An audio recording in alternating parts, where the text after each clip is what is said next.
Today we're going to be replacing the front rotors and pads on a 2020 Dodge Challenger Scat Pack Widebody. Now if you went to any of your dealers, you're probably shocked to hear that they want $5,000 to do this service, and the reason is on these Brembo 6-piston brakes, those rotors are very expensive. They're $1,400 a piece. Even if you bought them through Rock Auto or Amazon, they're still around $1,000. There are some aftermarket products out there, specifically from PowerStop, that I think are a very good alternative to some of those higher prices. Yes, they do make a two-piece setup for around $400 a rotor. That setup down there is the one a little bit cheaper, and that's about $200 a rotor. So you can get a pair of these rotors for $400, and then those ceramic pads down there for roughly around another $100 or so. So you can very easily do this yourself around $500 versus $5,000 at the dealer. So let me show you how you can very easily do this yourself at home. To get started, we're going to release the cap off of the brake reservoir. So just lift that piece up like that, and you'll have access down here. And the reason you need to do this is when we're compressing the pistons on the caliper, it's going to cause that fluid to go up. So just want to make sure we monitor this during the process below there when we're going to be compressing the pistons on the caliper. Next, we're going to be jacking up the vehicle. Just make sure when you're jacking this up, use a good quality jack stand. If you notice, this is a flat piece here on this jack stand. I really like these. They're far better than those other generic ones. You don't want to put something up there and scuff up the underneath. And also, we're going to need a 22 mil socket here, and we'll go ahead and remove the wheel.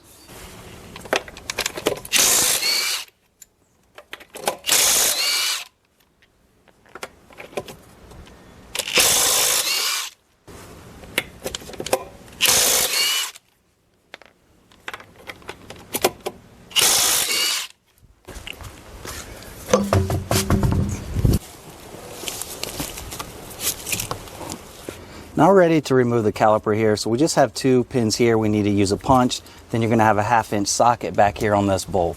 Just be careful when you're releasing these. This spring does have a little tension on there, so that doesn't come flying off there and hitting you.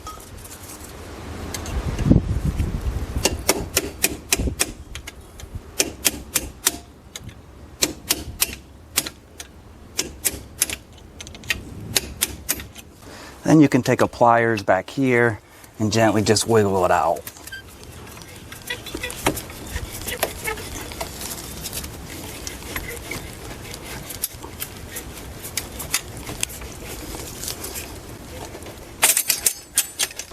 Then do the same thing on the top here.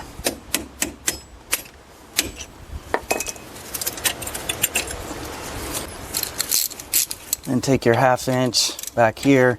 And you can probably get a 13 on there, but it's just a little bit loose. If you have a 1/2-inch, it's probably best to use that.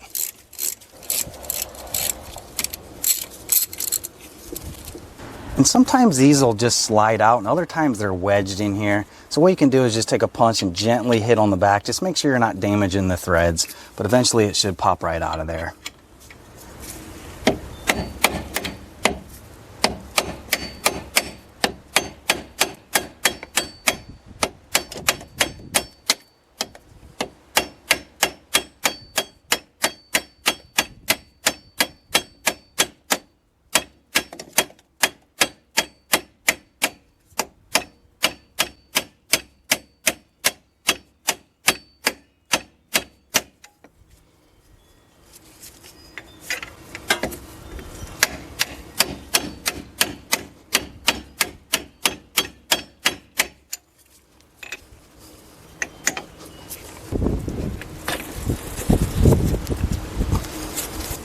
I'm going to put a little PV blaster in there just to help that get through there, because it's going to get wedged on that second part now, it looks like.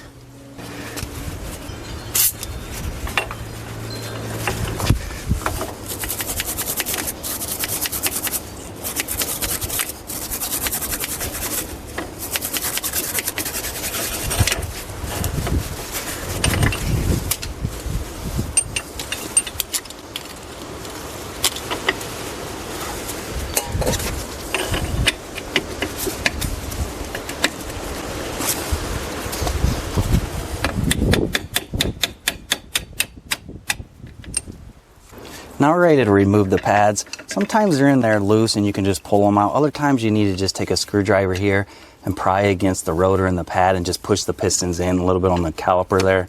Just be careful. If you're going to be reusing these rotors, do not pry against the rotor here. But in this case, we're replacing the pads and the rotor. So we'll just pry back a little bit just to push that piston in.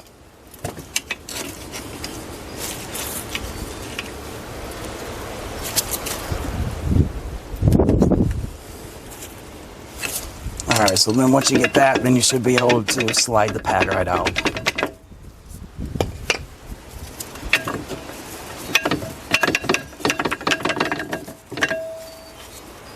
Now we're ready to remove the caliper, and you just got a couple 21 mil bolts here.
Just make sure when you get this last bolt off that you're holding the caliper here, because it is heavy and it will fall. And then take a brake hanger and we'll hang it up on the strut here to get it out of the way.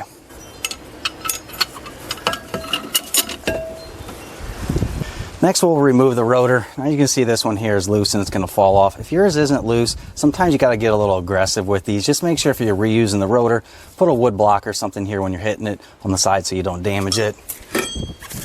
Now we're ready to compress the pistons on the caliper. So we got 3 on this side and 3 on this side. There's a couple different methods you can do. The easiest thing that I found over the years is going to be this ratcheting setup here. And I'll put a link in the description where you can get this. What this will do, this will go in here and you'll be able to ratchet this down and it'll compress all of those pistons in at one time.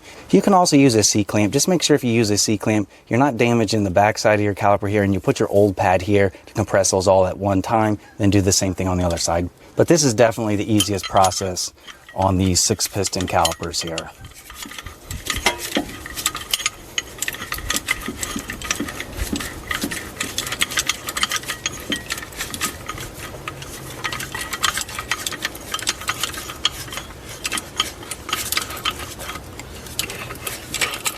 And also, as I mentioned there earlier in the video, just make sure you monitor that brake reservoir up there. As you're compressing these in, you will have that fluid go up. You just want to make sure that isn't inadvertently overflowing out of that reservoir.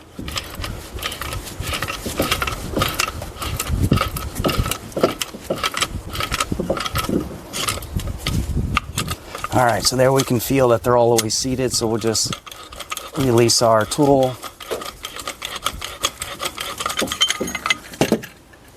Then we're done with the prep on the caliper. Moving on to the install, the first thing you need to verify is you have the right size of rotors for your application. What I do is typically put the old one on the bottom like that, put your new one on the top, and go around this entire lip here and just make sure it's the same diameter. There are various versions over the years of these rotors. Just make sure you're getting the same size. The other thing you're going to notice is this is a one-piece setup. And when you flip them over, you can really see the difference between the one-piece setup and the two-piece over there. You know, obviously a two-piece rotor is a better rotor in regard to heating and cooling for a lot of race applications, but for a general driver that you're going to be driving up and down the road, I think it might be a little bit overkill if you don't want to spend the money on those. Yes, obviously from an OEM rotor, that's going to be a far better rotor. It's $1,400, you know, at Rock Auto, it's $950. But there are a lot of other applications that, you know, you can get a little bit cheaper quality rotor. So as I mentioned there before, this rotor here is about $200 a piece, and you can get the pair for around $400. And they also make a 2-piece PowerStop rotor, which is very similar to that one. It's a little bit more. It's about $450 per rotor. So this is the cheaper application of the two here. With that said, all of your automotive parts, you know, the Napas, the AutoZone, etc. there, they all have even cheaper rotors. You get them under $100 or so. So I do like these PowerStop. I've used them in the past. So I think this is a good alternative if you don't want to spend the extra money over there on the OEM. But once you verify everything looks good here in regard to the diameter, then we'll go ahead and we'll install our new rotor on the vehicle. And when you're installing these, just make sure you're putting the right rotor on each side. So these come with the indicator here that says passenger side. So just make sure you're paying attention to that. And you're going to notice these do have a rust protective coating on here. You don't need to spray this off, but if you get any of the rotors that have that oil on there, you need to make sure you clean that off with some brake clean. But ours doesn't have that, so we should be good to go there. All right, now we're ready to install the caliper. So just set it in place. Then you're gonna wanna make sure you put a little blue thread locker on these bolts.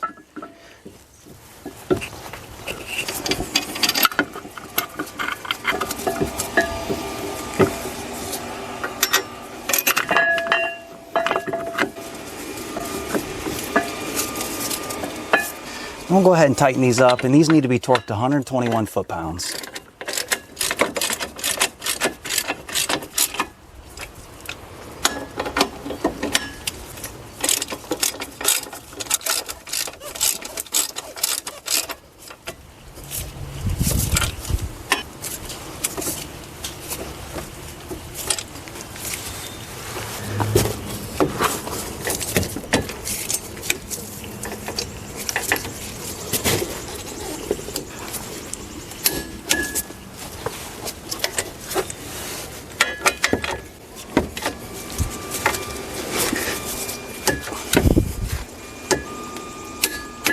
All right, so there was the 121. All right, so moving on to the pads, we're gonna be using the Z26 PowerStop version. There's a couple different versions of these, but I've used these in the past, and what I like about these, it's far less brake dust that you're gonna get from these pads versus the factory Brembos that we removed. But they do make some other ones, but I do recommend getting this one. It will come with everything you need, so you're gonna get new hardware, so you don't reuse these old ones. Then you're also gonna have your pads. And then there's going to be a little brake lube that we're going to put on the back of these pads and on the sides there, just to make sure our pads aren't making noise when you get this installed. All right, so we'll take our brake lube and we'll just put a little bit on the back here. You don't have to get carried away with this.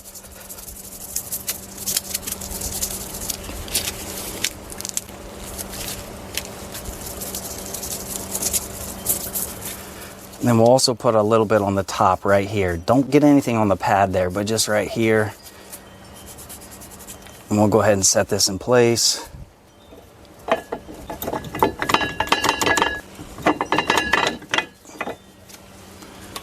And do the same thing on your other pad. And if yours didn't come with any of this brake lube, you can always get some of this at your local auto parts store. And I'll put a link in the description to some as well.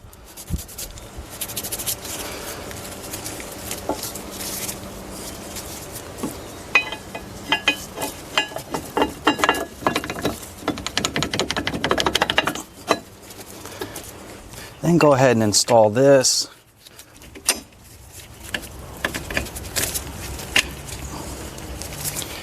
Put a little blue thread locker on this as well. And then we're going to tighten this bolt up to 22 foot-pounds. Just make sure when you're doing this, you're going to notice this flat piece. Just make sure it's flat on the back here.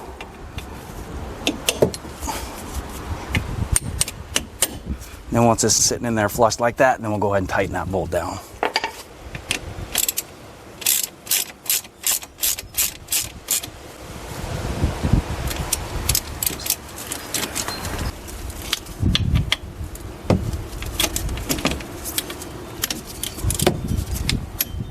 All right, so there's the 22. Then take your new pins that come with it, and we'll reinstall these as well.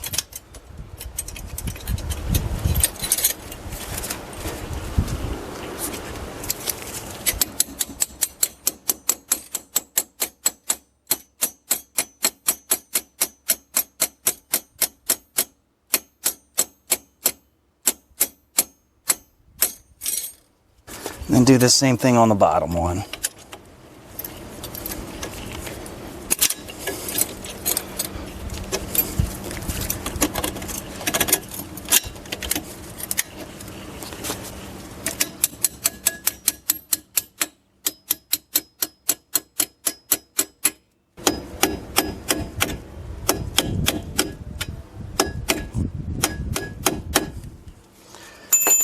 All right, so then just verify everything's tight here, and you're done with the installation of the pads.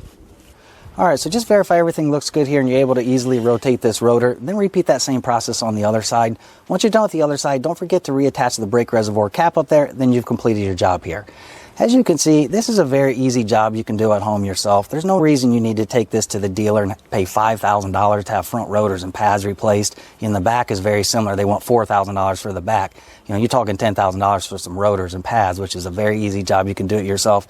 Yes, we could have got the factory Mopar parts for around that $1,000 like I mentioned there before, but honestly, not unless you're racing this thing on the track. I don't really think that's necessary that you have to do it. Yes, it's always best to use the OEM. I'm not discouraging anyone from using OEM parts, but if you're looking for a cheaper alternative, definitely look at some of these PowerStop rotors and pads. You know, you don't have to get this a little bit cheaper one. You can get the one a little bit more expensive. That's the two-piece rotor as well. But again, you know, it's essentially the same rotor, just one heats and cools better than what this one does. But, you know, if you're not racing this thing, you probably won't even see a difference between the two. And you can save some money by using this version here. I'll do a follow-up here in about 6 months to give you guys an update on, you know, how this setup is doing here if you're curious. But hopefully this helped you out if you're in the market trying to think, hey, do I need to go pay a dealer $5,000 to do this repair, or can I do it myself? Now you can see you can very easily do this yourself at home. So hopefully this helped you out. If it did, please give me the thumbs up. If you're interested in more content like this, please hit that subscribe. But again, I hope this helped you out, and thanks for watching.